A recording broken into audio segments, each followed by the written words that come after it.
Hi, this is Craig Lane with Video Blog Week 29.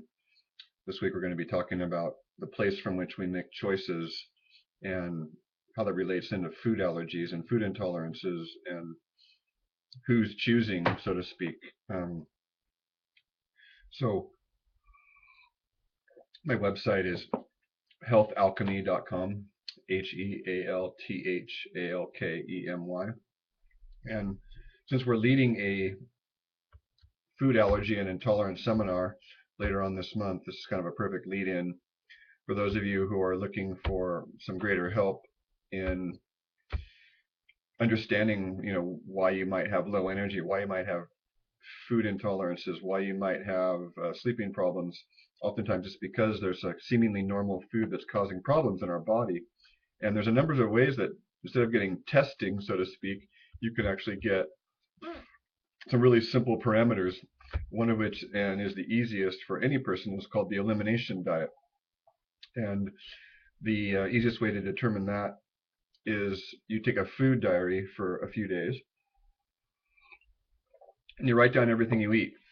And then you do in my business, we have a handout we give to people, but what you're looking for after a meal are certain parameters. Um, Within an hour after you eat, you should feel satisfied, more energy, no cravings, sustainable energy. And if you're craving more food within an hour after you eat, and you ate more than a tiny little bite of something, then those are signs that something's off. And then if you get digestive upset, then that's another sign on top of those. So what you do is you just make note after every meal in your little journal. This is what I ate. This is what happened. And you make some parameters of this is how I slept that night. This is how my bowels were. This is my moods.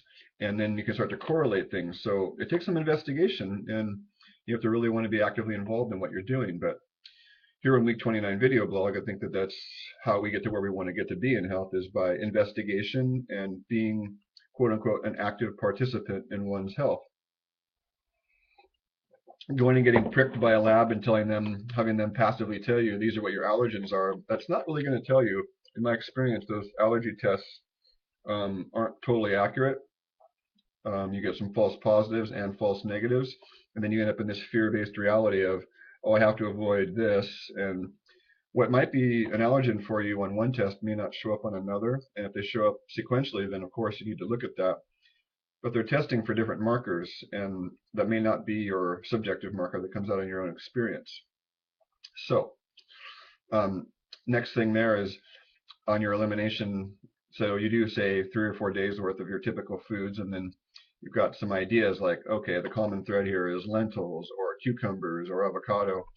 Then the next step is you do an elimination and you leave all the suspect foods. I would suggest at least 3 weeks, if not 4, and then you add them back.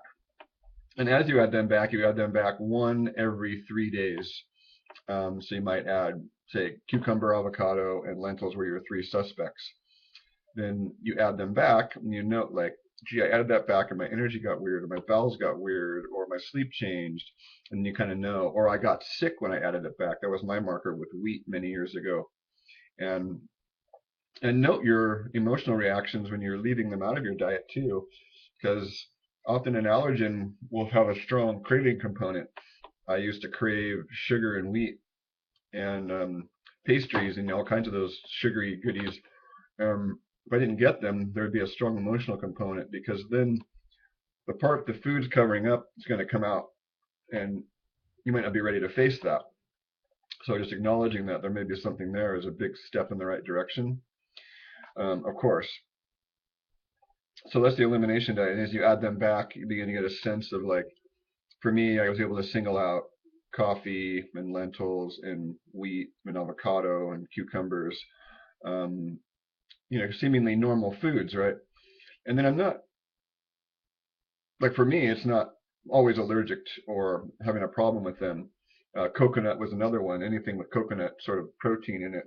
So I couldn't have coconut milk, ground coconut, coconut butter, but coconut oil is okay because it's just the refined oil. For the most part, chocolate too. It can do cacao butter, which is the oil, but not the other forms of cacao and chocolate. Um, So that's one way, is the elimination diet. And then part of the thing of this week is talking about choice, right? So looking at from what place are we choosing food? Is it a place of emotional reaction? Is it a place, if it's a place of any kind of reaction or emotionality around choice, then we know that there should be some red flags coming up in our consciousness about why it is we're doing that. Um,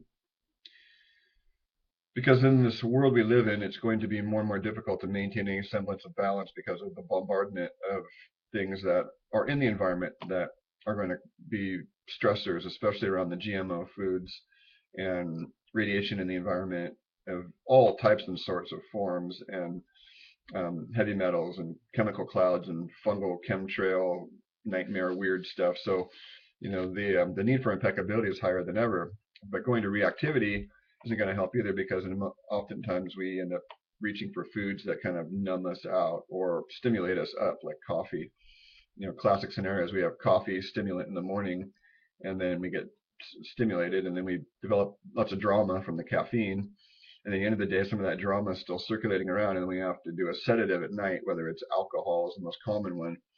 And then I have people that they wonder why they gain weight. Well, they're hyperstimulating their nervous system earlier in the day in their endocrine system, and then they're sedating it at night, and then the two is just basically pulling the body apart.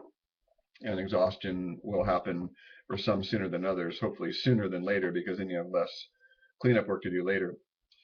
So the choice part's really looking at, am I choosing from a place of, is the simple, are the simple foods good? Like, can I have a steak and some vegetables and that's good enough?